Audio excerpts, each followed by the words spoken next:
hello everyone. I am going to take just I think, what do I got, an hour? An hour on this. Okay, so I'm going to give a brief overview on electrical, and I'm going to couch this in a way that is for the end user. In other words, not necessarily a technician or anything else, but the end user, you, the RV owner, future RV owner. I just want to go over some of the basics of the RV, what type of voltages you guys are dealing with. We'll get into batteries, how your batteries are charged. Then I'll get into, of course, the different AC sources that we have, and just give you, some brief information. For those of you that are looking at this, I created just a real basic sheet here for you to give you some information.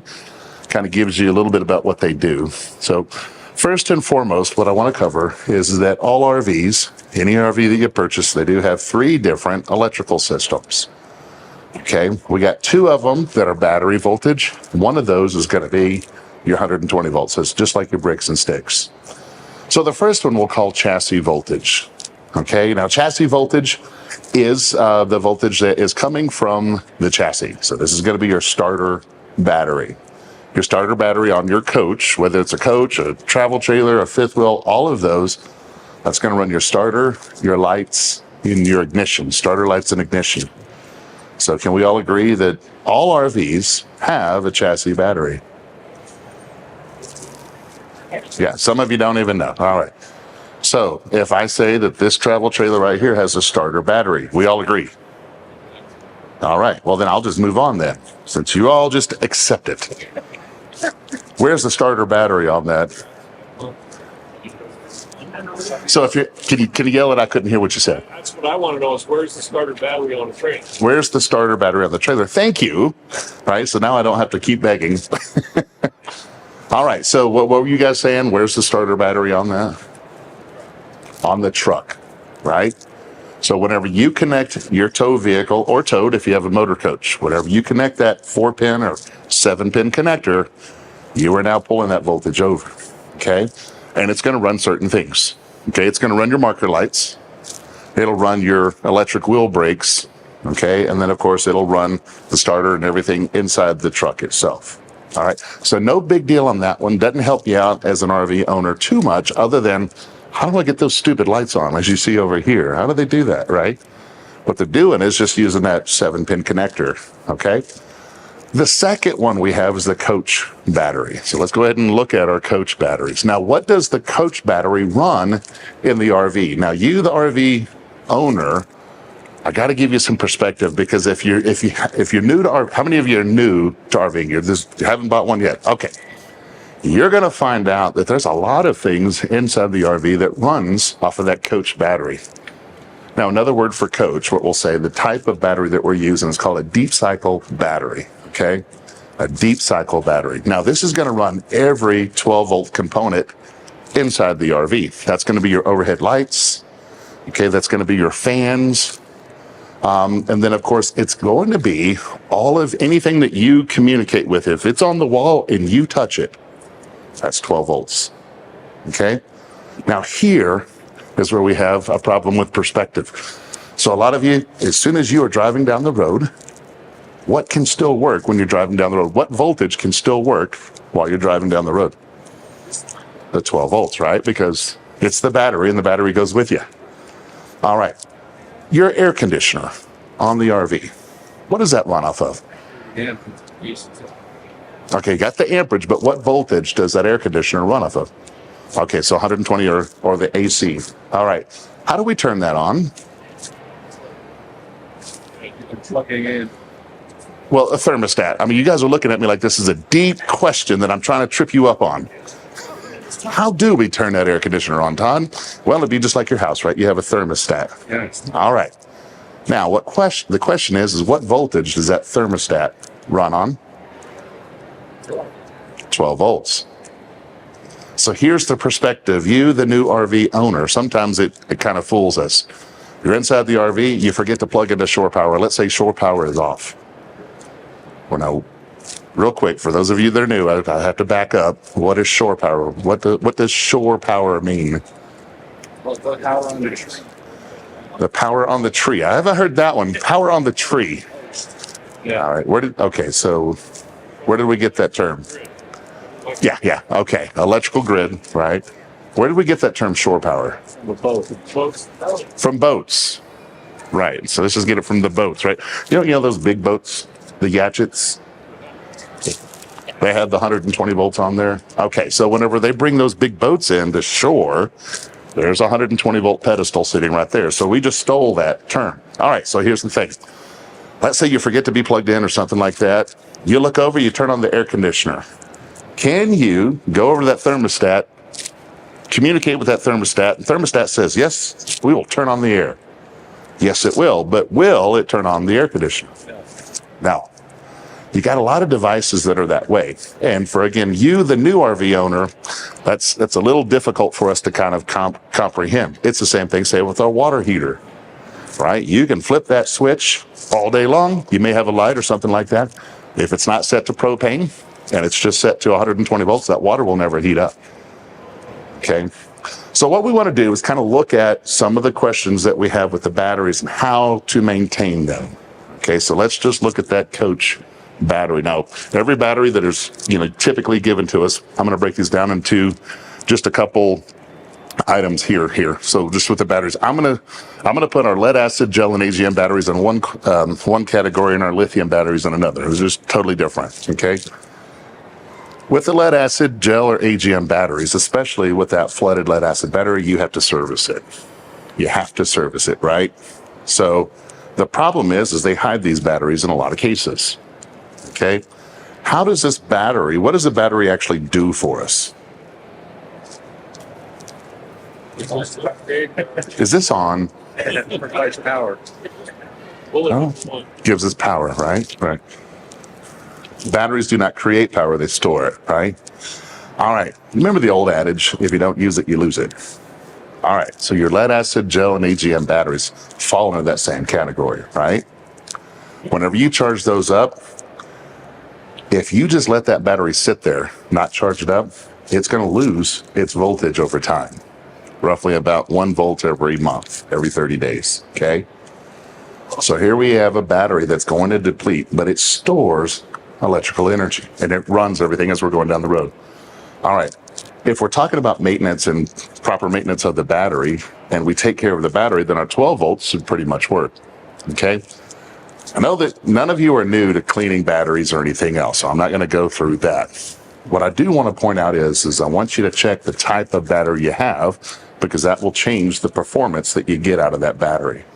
Lead acid battery, 150-year-old technology, nothing new to it. However, with a flooded lead acid battery, the more you use it, the less water you have in there, right? And so you have to put water in there, keep it cleaned and maintained. On my list, do I give the information roughly how often to clean these things, how to clean those? Okay. I don't know what it is about the average RVer, but whenever we purchase our RV, that's one of the things that we typically forget, right? Because of the way cars are made nowadays, they're so easily maintained themselves. It tells us when it needs an oil change.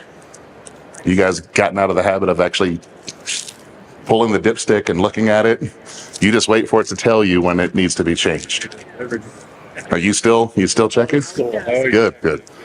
Right. I don't know what it is, but whenever we get in the RV, we kind of set stuff aside. We forget about that, right?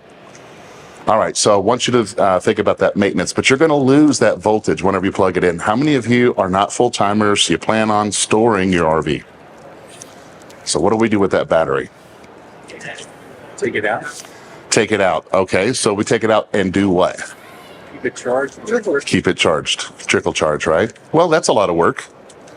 Are you storing it inside a building of some sort?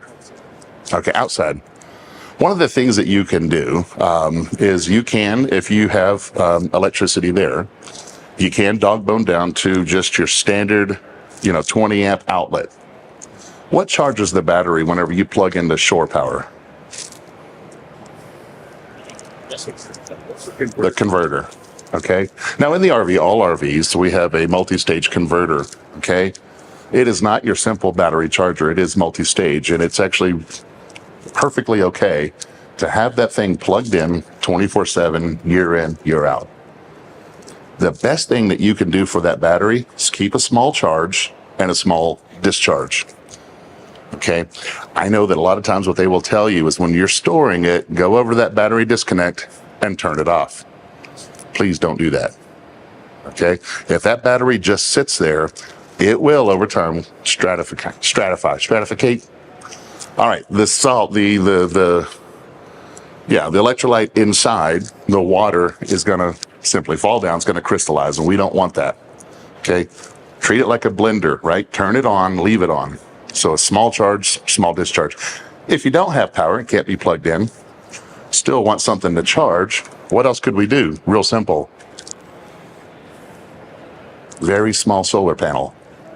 Little 10-watt solar panel. Okay. You don't need but a couple hours a day. Okay. So if you guys have it, you got it parked, you're not living the dream yet, sitting out there for, how long is your winters here? 13, 14 months out of the year? You're looking at 3.5 months. Okay. 3.5 months. You're dreaming. Okay. All right. So here's the thing. A lot of people think, well, there has to be in perfect sunlight. No. If you're just there to maintain and charge your battery, a couple hours is all you need. Right? Now, inside, you don't have to turn anything on. Remember I said a small charge and a small discharge.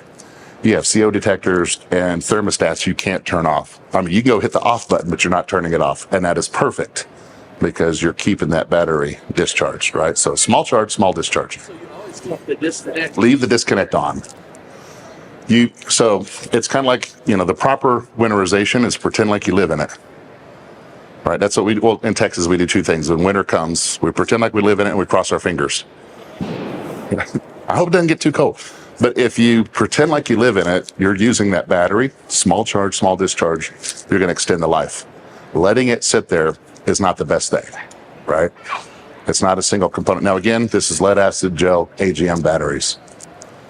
Okay, so if you are storing it, real simple, you can, I don't even know the local electronics store here, but a 10-watt solar panel is all that you need. Okay. Alligator clips. Usually those small ones already have a solar controller on there, so they'll drop the voltage down, but that's all that you need. Throw that out in the grass or whatever, perfectly fine. No, it will not overcharge. Okay. One thing that we'll do, and I'll, in my classes, there's a lot more to this, right? But voltage runs downhill, right? So if I have a solar controller on there, it says, all right, I got a lead acid battery. I'm going to charge it at 13.2 volts, right? If my battery is sitting at 13.2 volts, then there's no other charge going through, right? So that's where the controllers come in. But typically, whenever you buy that 10-watt solar panel, there's already the controller on it, right? So it's something that we had to do with FEMA because they were trying to figure out the whole thing as well. And we're like, just put a solar panel on it, you're fine. How many of you already have a solar panel equipped on the RV? All right, leave it on. So I'll get it out there. All right, so going back over here to this converter, does everyone know where the converter is? Yeah, okay. In one of two places. Okay, if you have a combo unit, it's going to be located in the breaker panel box. Okay, if you have a larger Class A or a fifth wheel, it'll be a standalone unit, inconveniently hidden behind some wall. Okay, the converter itself will charge the batteries as long as you're plugged into shore power. And if you're plugged into shore power, again, it's the same thing. You don't have to worry about it. Let the converter do the job. There's very little maintenance on these other than maybe dusting them from time to time. Okay, they do create a lot of heat. There's a fan in there, and that fan attracts dust, and it likes to sit on the circuit board. So annual maintenance, just simply clean out the dust. Turn it off. Clean off the dust. That's all that you really have to do. All right, so on there, I do give you some information about the converter because I'm about to talk about lithium batteries. Okay. Now, lithium battery, I put those other three in one category. Lithium batteries are a different chemistry altogether, okay? They do last a heck of a lot longer. They'll get a good 10 years out of them. In most cases, they'll last longer than the RV itself, okay? But there's some considerations. So lithium batteries, they have a higher charge voltage, 14.6 volts, okay? So just on this paper, you have the paper in this right here. One question is, if someone says, hey, and I get it all the time, I'm thinking about upgrading to a lithium battery. Do I have any considerations? Anything I need to do the RV? Yes. If the standard converter charges at 13.2 volts and your lithium needs to be at 14.6, okay, which will win? Can a converter pushing 13 volts, can it charge a battery that wants to be at 14.6? No. So we have to get what's called a lithium capable charger. Okay, lithium capable charger. Has anyone already made the switch? You went over to lithium? All right. Well, good. You'll need to know that information. Anyone considering it? Okay. Now, those of you considering it, let me ask you, why are you considering, sir? Just to be able to go ahead and put storage, less weight. More storage and less weight. Okay. Are you always plugged into shore power? No. Okay. So, absolutely. Any of you that are considering it, always plugged into shore power, you're camp queen? We are. All right. So, okay. So, yes, you get a better performance. Absolutely. But if you're always plugged into shore power,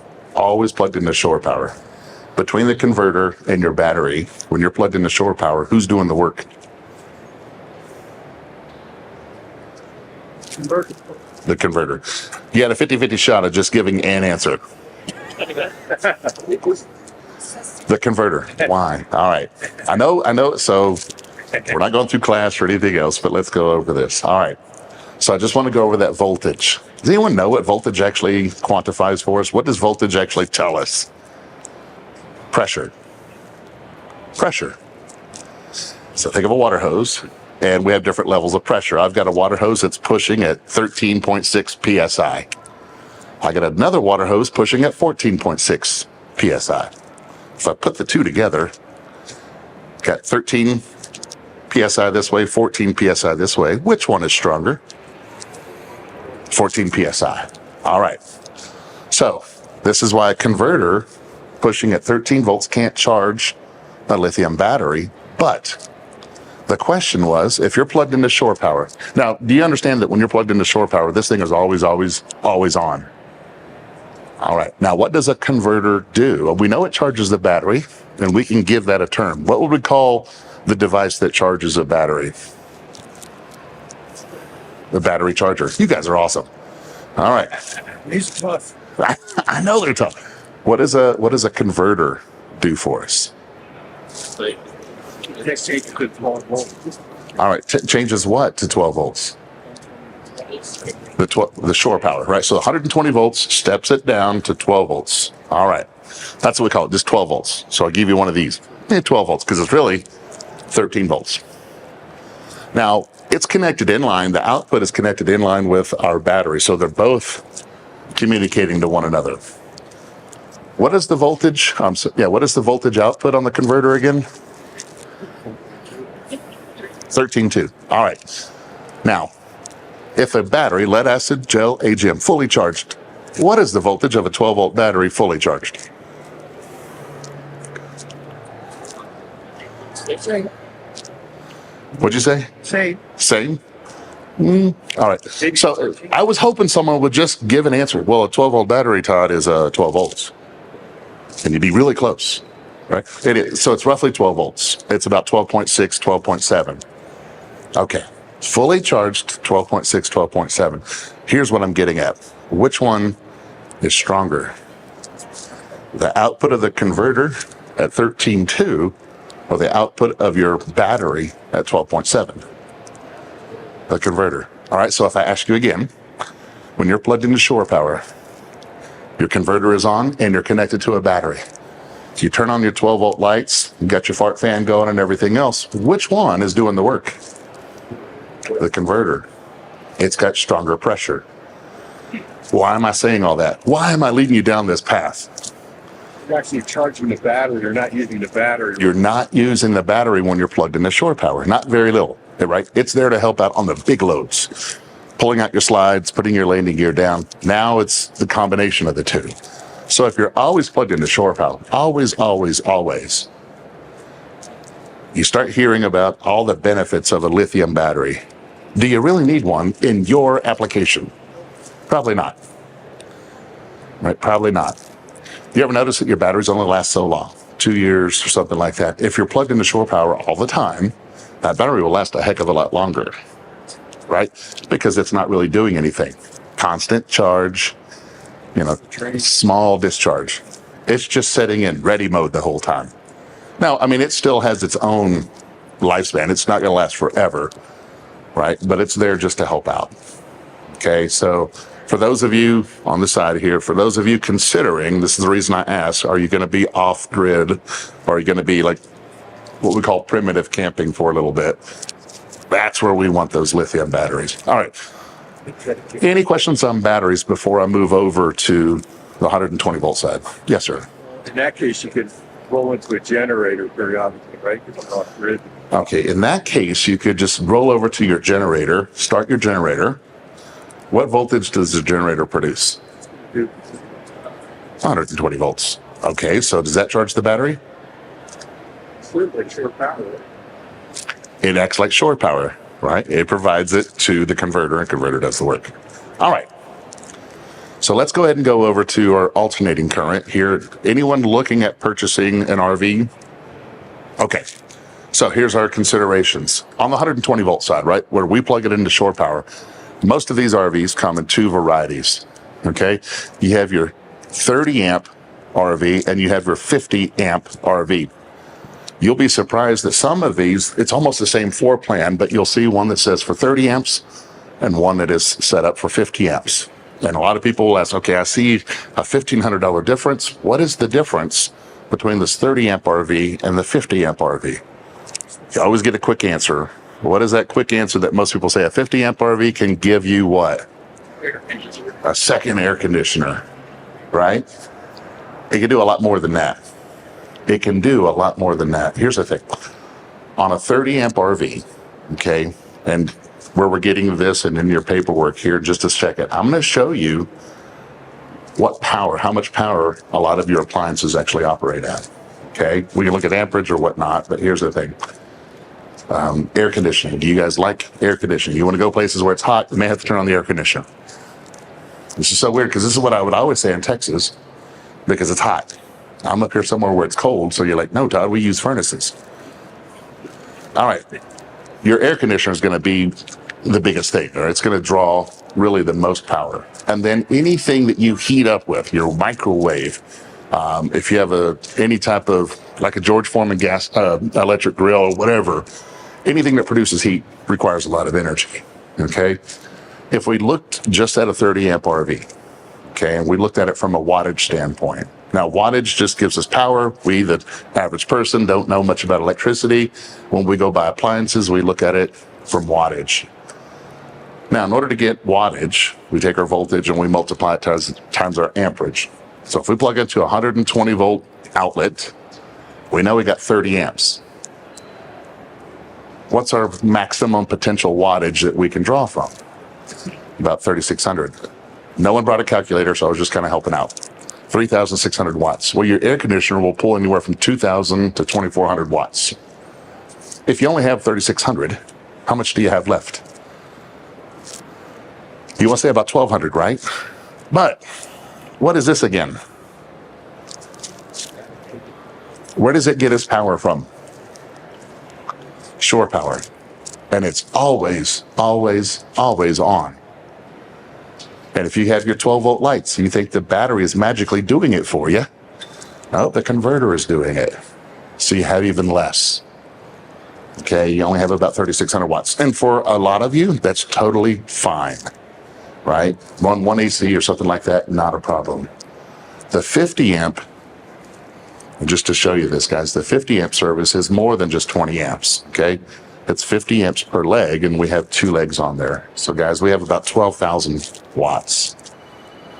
That's enough to run 4 air conditioners plus. Okay, so it's a huge difference. So if you're looking at, just out there and you're looking at this and you're trying to decide between, I like this model over here and this model over here, floor plan's roughly the same, but this one, a 50 amp service is going to charge me about $1,500 more than the one with 30 amp. Consider what you need in order to RV happily. Everything's about when you make your decision to purchase an RV is, are you happy in it, right? What do you need in order to be happy in it? Okay. So that's the goal with that. So this page here kind of goes over that. I'm not going to get really deep into detail, okay? But I do want to do this. I'm going to try and speed through this so I can answer questions. A lot of you here, there may be a question or something like that. Well, what's that? And have giveaways. Oh, this moved on me. So here's this list. Did I put that on that paperwork there? Oh, looks like you have to come to class to get that. Sorry about that. All right.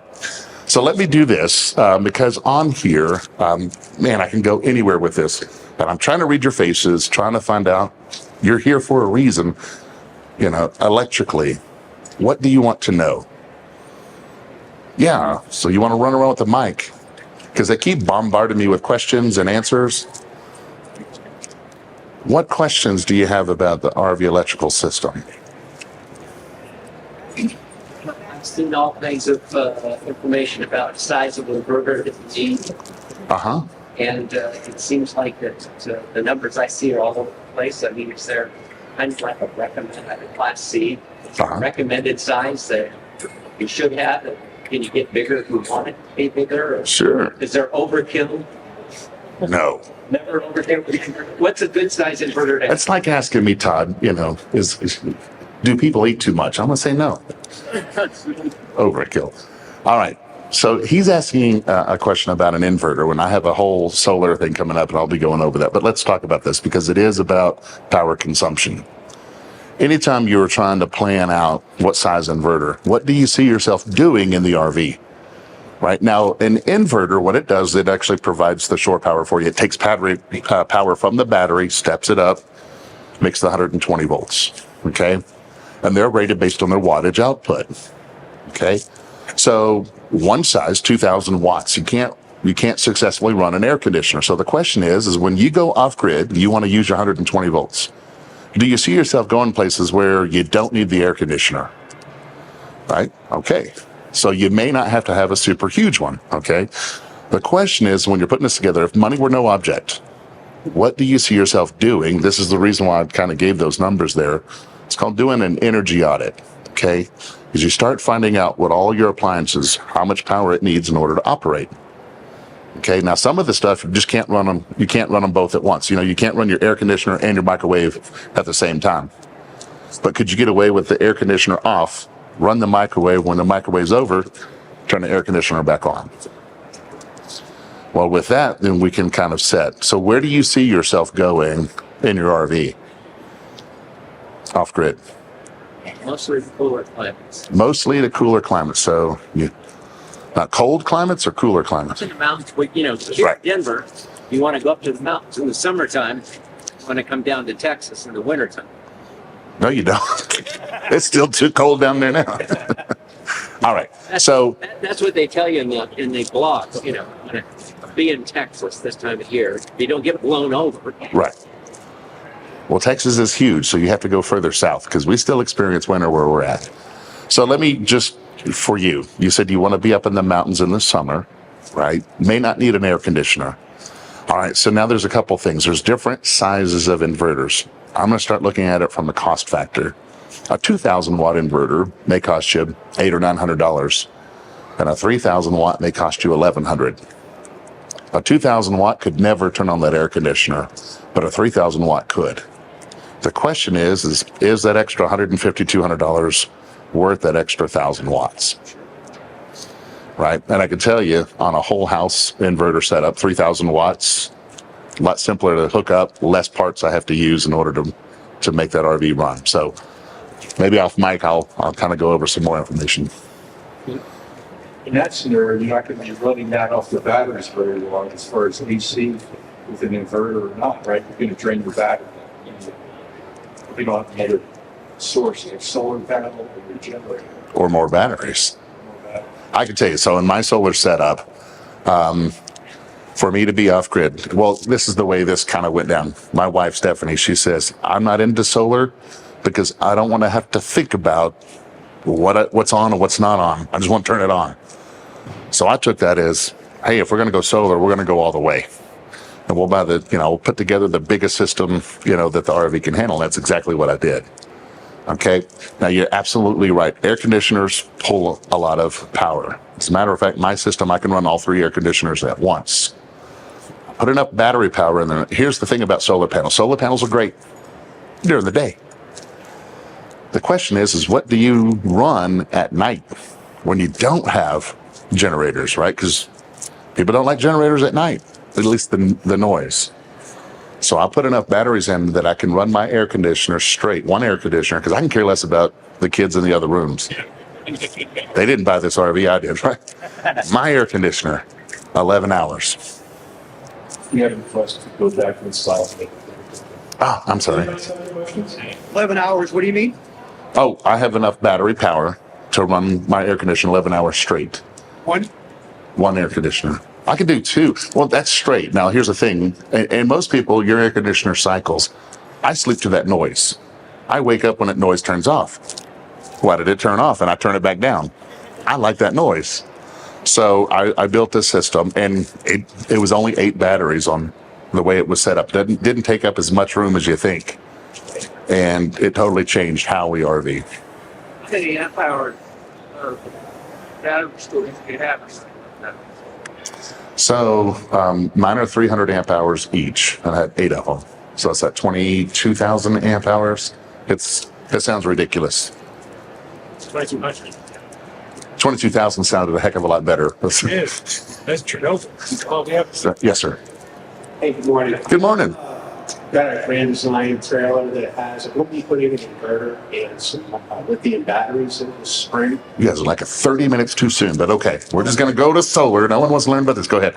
Okay. And the thing is, of course, my electrical input for shore power is in the back. My distribution panel is towards the back. However, my trunk is in the front. And I'm wondering how critical is it that I mount that inverter and batteries as close to the breaker panel as possible? Yes. I'm thinking about voltage loss. You're in the perfect thought. All right. Now, why do we have high voltage in the first place? Longer transmission, right? If voltage is pressure, 12 volts can't push that hard, but 120 volts can. Okay, so your distribution panel's in the back. That's 120 volts. Your batteries are up front. So this is where the inverter goes, because the inverter needs to be really close to the batteries. But the inverter output 120 volts.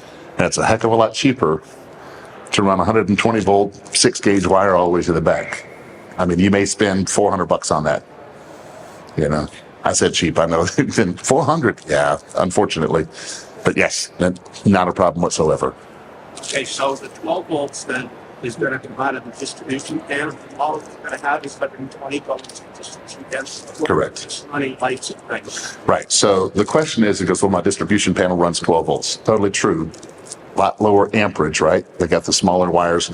It already runs off 12 volts where the distribution panel is. So you're not affecting that. Yes, sir. Solar upgrade. Where did you store all those extra batteries? No, but where you're upgrading the lithium, where would you store all those extra batteries? What type of RV do you have? Battery.